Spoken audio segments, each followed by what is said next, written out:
Next case, Boudy versus McComb School District. Mr. Torrans.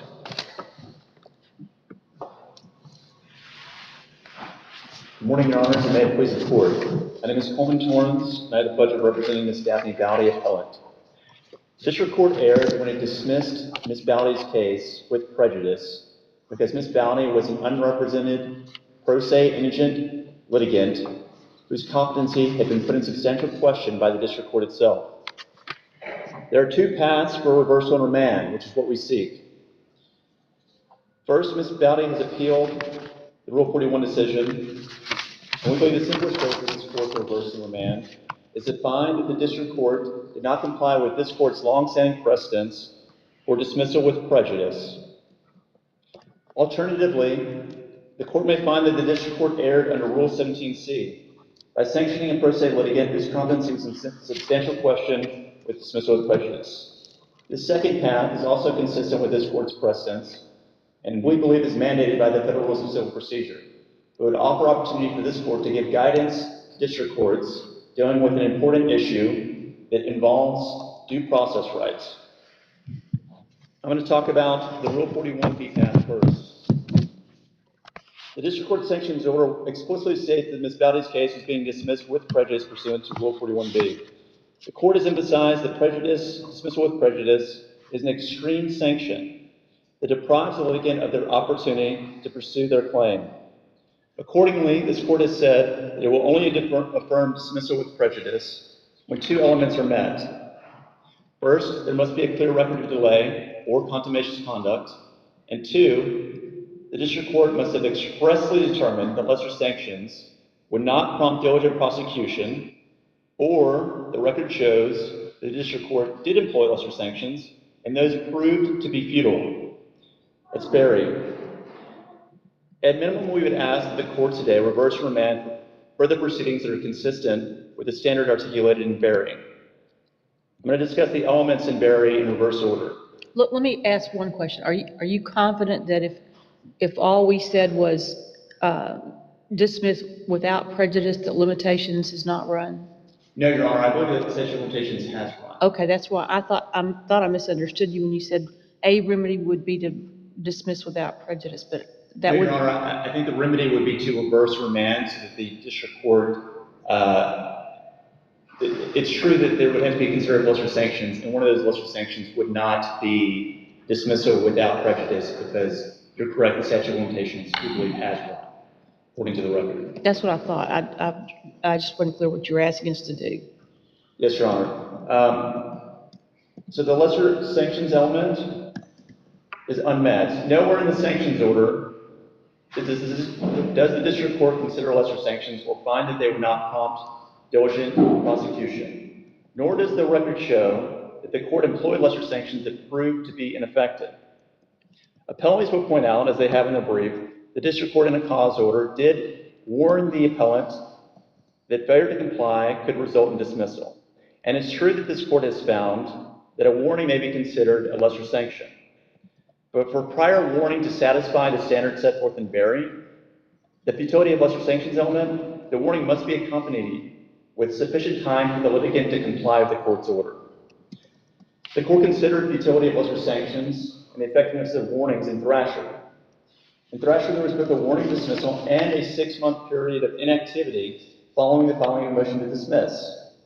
Judge Richman wrote for the Court, because the District Court's warning dismissal and grant of extensions accompanied by generous allotments of time did not influence Thrasher to effect service properly, we cannot say that the District Court abused its discretion in dismissing Thrasher's claim. As we've set forth in our brief, this is not a case involving a prolonged period of time, a period of noncompliance. Appellants have emphasized the number of orders issued by the District Court that are at issue. But most of the decisions considering Rule 41B dismissals with prejudice speak in periods of noncompliance that are measured in months, if not years. Here, the entire period of noncompliance is a mere 61 days. That's how much time elapsed between the examination order and the sanctions order. We do not believe any case that's been cited by either party in the briefs that this Court has affirmed dismissal under those circumstances. The test is disjunctive under Berry. Both elements have to be met for the court to affirm. We do not believe either of those elements is met. How many instances were there of failure to show up? There was the there was the examination order, which as a preliminary, we never got to an examination because the first step was for the appellant to within 5 days consult with opposing counsel.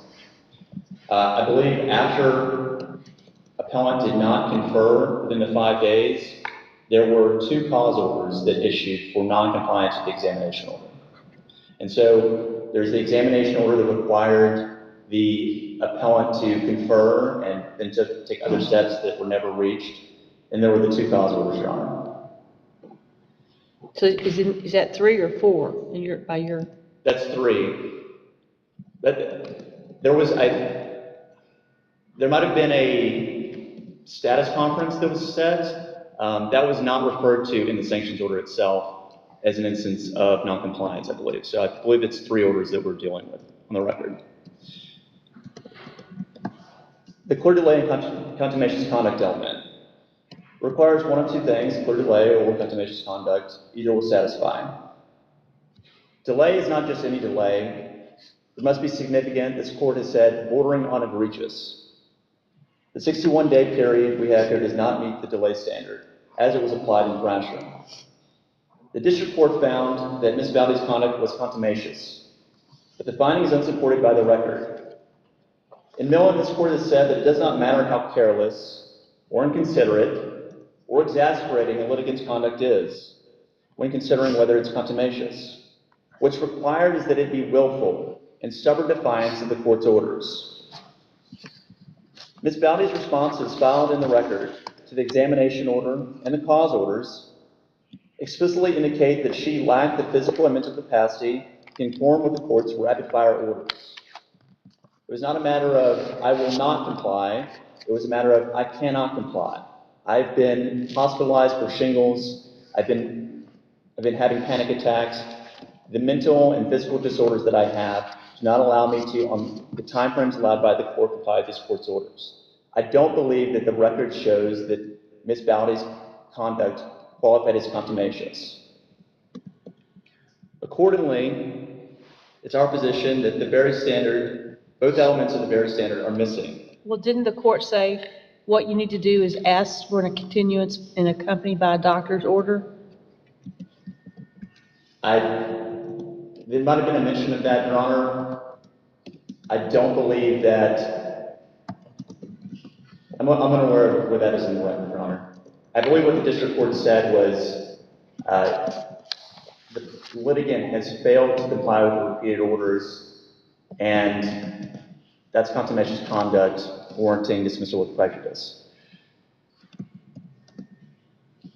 That's our first basis for reversal and remand, but there's a more important issue for the court, which is a second basis, and that's the Rule 17c path.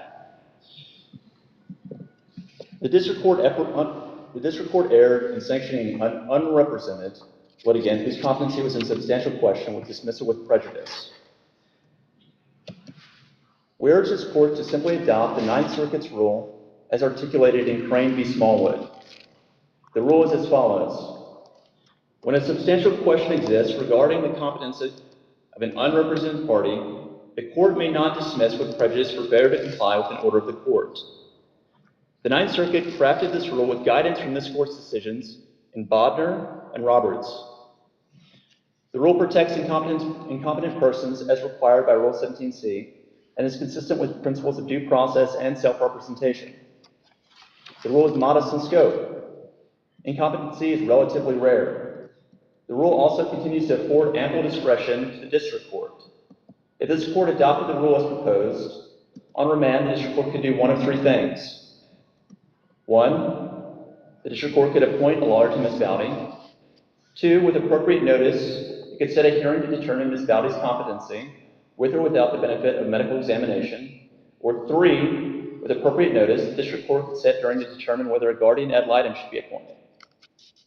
In each of these cases, Rule 17c's mandate that incompetent persons be protected.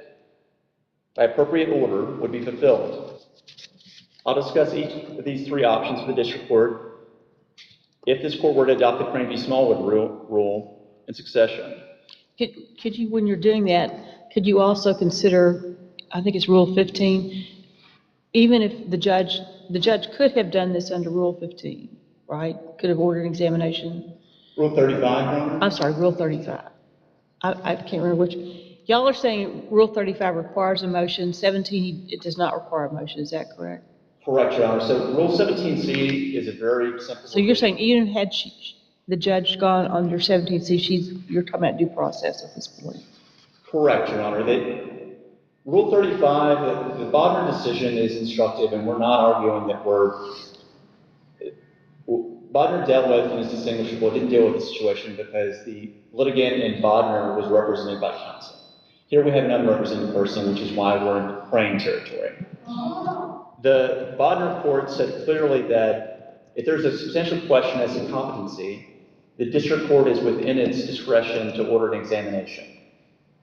We don't disagree with that principle. We believe that since the court invoked Rule 35, it had to afford the minimal protections that any litigant would get in Rule 35, and not deprive them just because the litigant was alleged to be incompetent. If anything, I think that an incompetent person should be afforded, more opportunity to be heard, more notice than any other litigant proceeding under Rule 35, because incompetency, the Supreme Court has acknowledged, can be considered a stain on someone's reputation, and we have to look at this with heightened scrutiny. So the first option, appointment of counsel, is explicitly discussed in Crane. And this court has acknowledged that the appointment of counsel may be sufficient protection for an incompetent person under Rule 17C. Rule 17C, the text of it mentions the appointment of a guardian ad litem, but it also mentions other relief, other appropriate order to protect incompetent persons. We believe appointment of counsel would be consistent with the form of relief Ms. Boudy herself has requested, and is permissible given her indigent status. If Ms. Boudy was appointed counsel, this would take us out of Crane's facts and put us back into Bodner. And if she still refused to comply with an examination if the court determined it was necessary, then under Bodner, there'd be no prohibition from dismissing her case. The second option is, under the Crane rule, is for the district court to order a competency hearing. It's true that with sufficient notice and opportunity to be heard, a district court can order a medical examination to determine a litigant's competence when it's in substantial question. But Rule 17C does not require an examination. The D.C. Circuit in the case Strudza v. United Arab Emirates, that case is not in our briefs, and I can supply it with a Rule 28J letter, has acknowledged that other evidence can support a competency determination when a litigant refuses examination. In that case, there similarly was a pro se litigant, or a litigant who was no longer represented by counsel, who refused to submit to medical examination. The D.C. Circuit reviewed Crane and acknowledged that the district court was in a difficult position when a litigant who was pro se refused to submit to medical examination. But it said it was proper. It acknowledged first that under Rule 17C, the district court could properly look at other evidence besides for a medical examination and determine the litigant's competency. So there's nothing prohibiting the district court from ordering that there be a competency hearing, giving Ms. Boudy reasonable notice that this hearing is going to occur, and allowing her to appear. At that hearing, with consideration of the record for filings, everything else, the court can make a determination of competency. The third option, under the Crane v. Smallwood rule, is to set, with notice and opportunity, a hearing just to appoint a guardian ad litem. Again, there's due process concerns, and those animated this Sturza decision when appointing a guardian ad litem, because it implies, at least, that a person is incompetent. But upon affording an opportunity to be heard, a court may appoint a guardian ad litem for a litigant who refuses to submit to examination. This is the course of the action that the D.C. Circuit recommended on remand to the district court. To be clear, our request today is that this court reverse and remand to the district court, after adopting the Crane rule. We believe that it would be appropriate for this court to give direction to the district court to appoint counsel to Ms. Boudy so that the concerns of Rule 17C are addressed and the case can be adjudicated fairly on the merits. Unless this court has any more questions for me, I'd like to reserve the balance of my time. Yes, you've saved time for rebuttal. Thank you, Mr. Torrans. Ms. Joyner?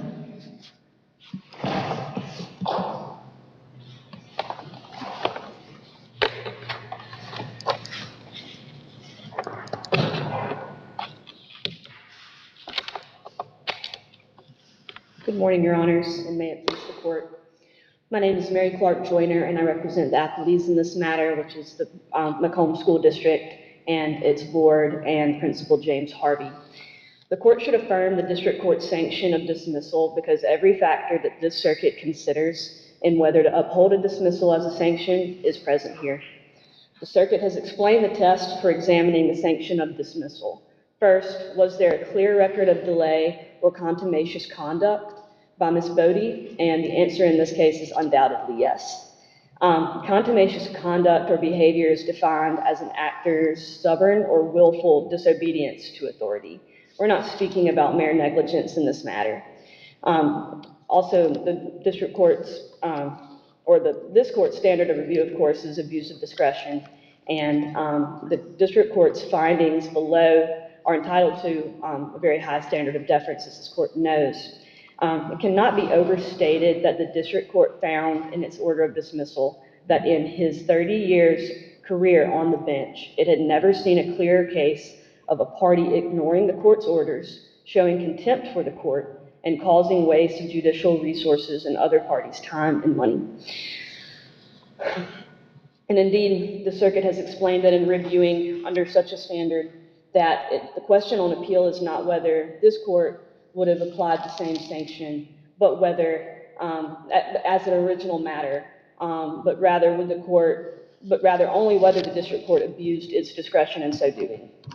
And as an initial matter, I wanted to address Judge Richman's questions. Your Honor, you are right that the district court advised Ms. Boudy to file a motion for a continuance for that second show cause order, the one that was demanded to be in person in Hattiesburg, with a copy of a doctor's note if she could not comply.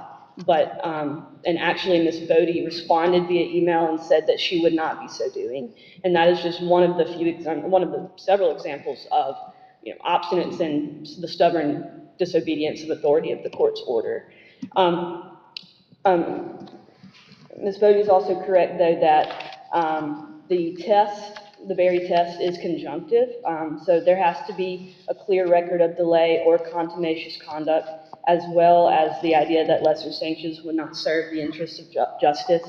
But Ms. Boudy is incorrect that those lesser sanctions were not contemplated by the district court.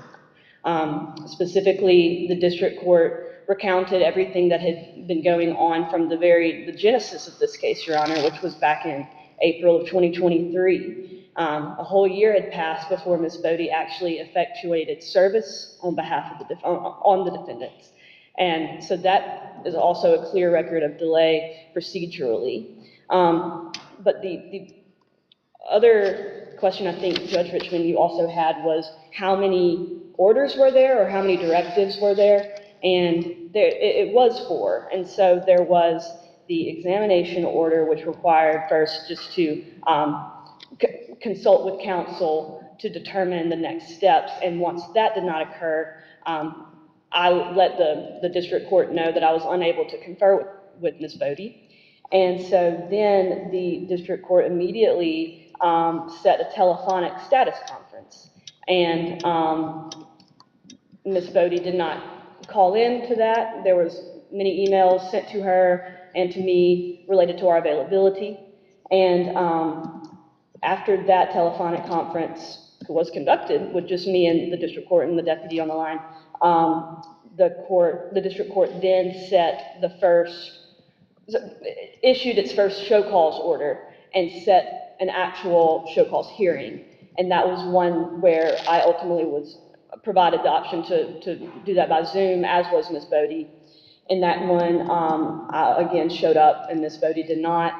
And that led to the second show cause order, which was supposed to occur in person. And that is where Ms. Boudy specifically stated that she would not be showing up and just told the court that she would not be filing any other motions in the case. And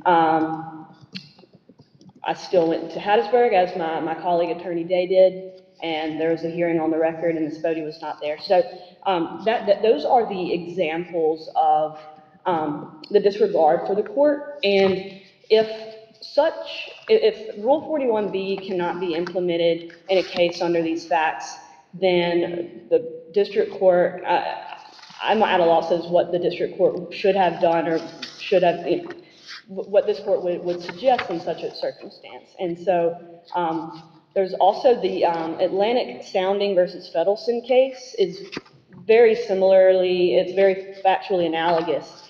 And that actually talked about the fact that though there was not an explicit discussion about why lesser sanctions would not do, but in that case, the Fifth Circuit affirmed what the district court did, which was the fact that the district court warned the plaintiff in a prior order that if complying with the court order was not on the table for the plaintiff, then their case could be dismissed. And that in of itself is showing that lesser sanctions would be futile in such a circumstance where a pro se plaintiff chose to do what she wanted and chose to disregard the court's orders on multiple occasions.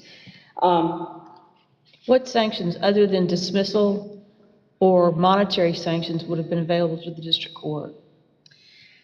Your Honor, I mean, I don't know besides, dismissal without prejudice would work, but as we discussed, in this Title VII case, and those, whenever 41B is implemented, this court has talked about how that doesn't toll that 90-day limitation for when a plaintiff can file a, Title VII after getting that 90-day right to sue letter with the EEOC.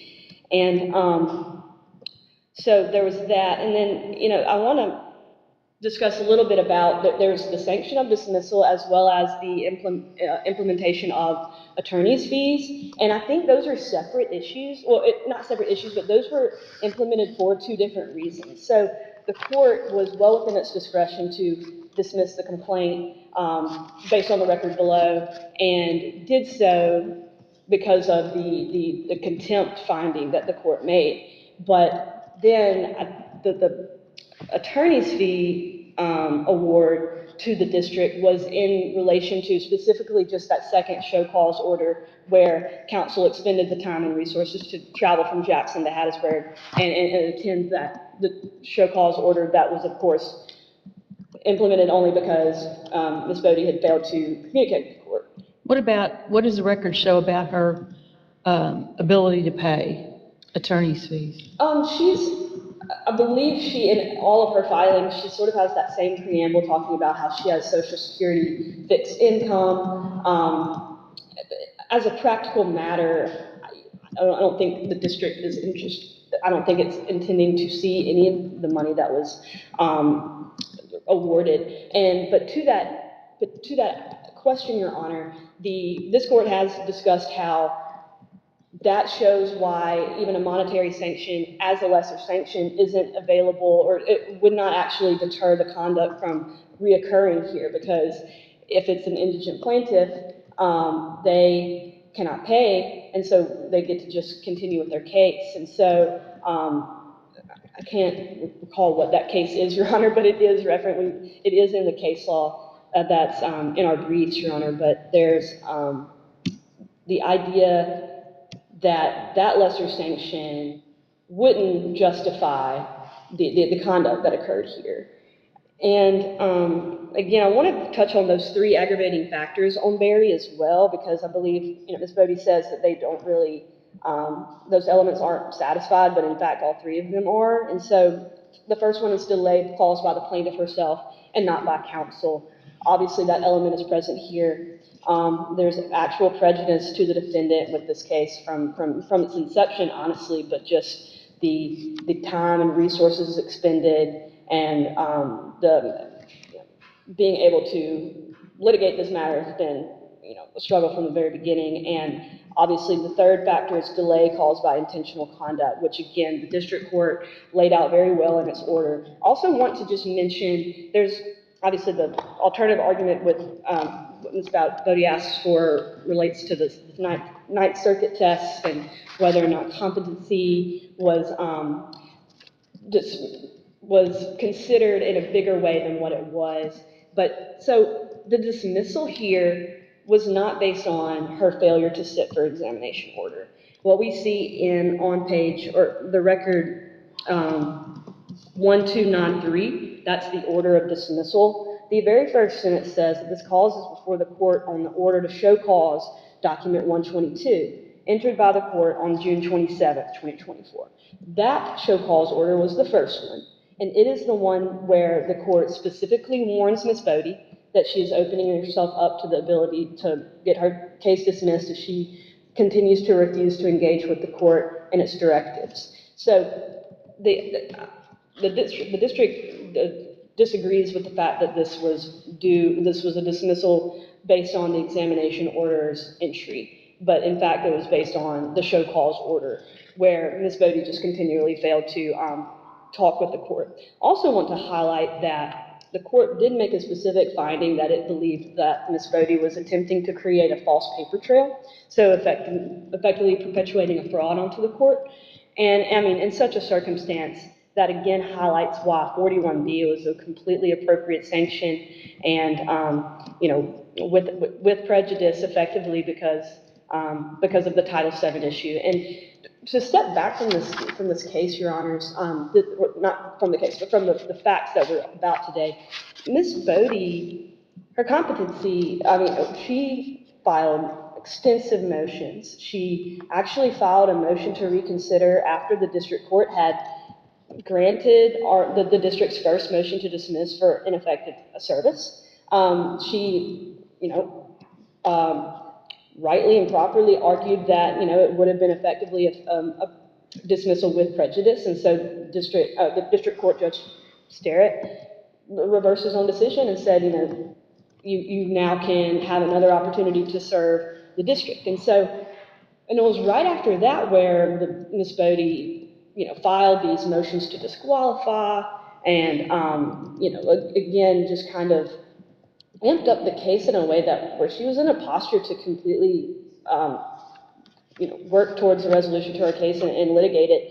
And then she effectively just decided to stick her head in the sand after the district court asked for her availability for over 6 weeks. And I mean, that's a clear record of delay from the district's perspective, even though it's not as egregious as other delay. But I think that delay, coupled with the actual conduct of Ms. Boudy, shows, it's a perfect case of why the 41B exists and why that the court is able to have its own ability to manage its docket and to dismiss cases in the proper circumstances. And the judge hit every single reason and it was very well reasoned. And so from the district's perspective, there's no reason to reverse. There's no reason for this court to consider Crane. There's no reason for 17C to be implemented at all.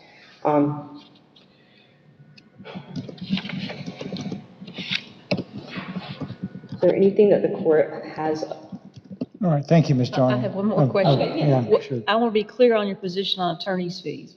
If we were inclined to just affirm but not as to attorney's fees, what would you suggest? If you were a judge, how would you write that order? Your Honor, I think I would say that, 41B allows for the most severe sanction, and that includes the dismissal itself. The district would accept such the affirming of the dismissal. And on the attorney's fees aspect, I guess there could be reasons for the fact that due to the unlikeliness that the pro se plaintiff could pay, that it's simply it's more punitive than even simply dismissal. And so if,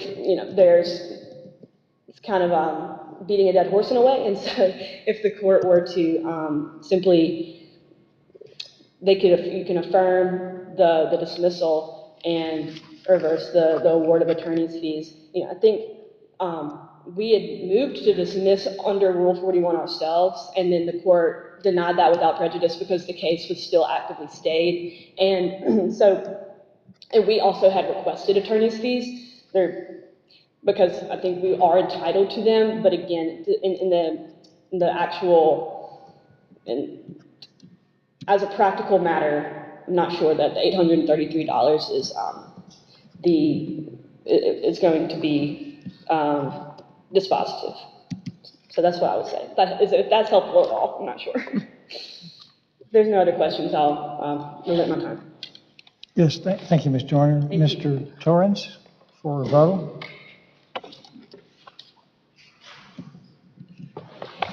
Thank you, Your Honor.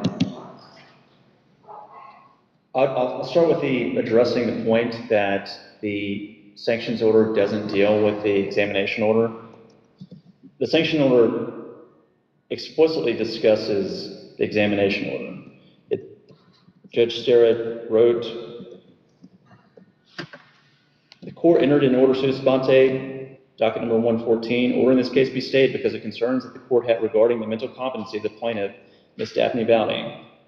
The court ordered that Ms. Boudy, this is in the first paragraph, be examined by a licensed forensic psychologist or psychiatrist within 35 days of the order. The order further provided for costs and the process for deciding who the psychologist or psychiatrist would be. The court was receiving a copy of the evaluation for the terms of the order. Ms. Boudy refused to comply with the order in spite of the fact that the other two attorneys representing the defendants were notified or that they were ready to proceed and comply with the court's order.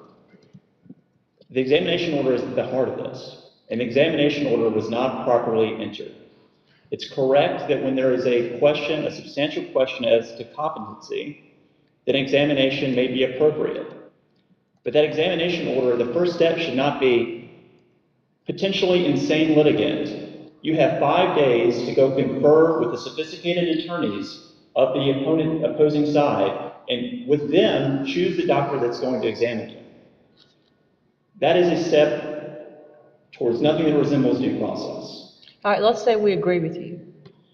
But we conclude that her not showing up at the two show cause orders, and not, one of which could have been by Zoom, the district court saying, if you can't come because you're physically impaired, file a motion for continuance with a note from your physician attached. Failing to do that, could the court find that's contumacious conduct and affirm the dismissal on that basis alone?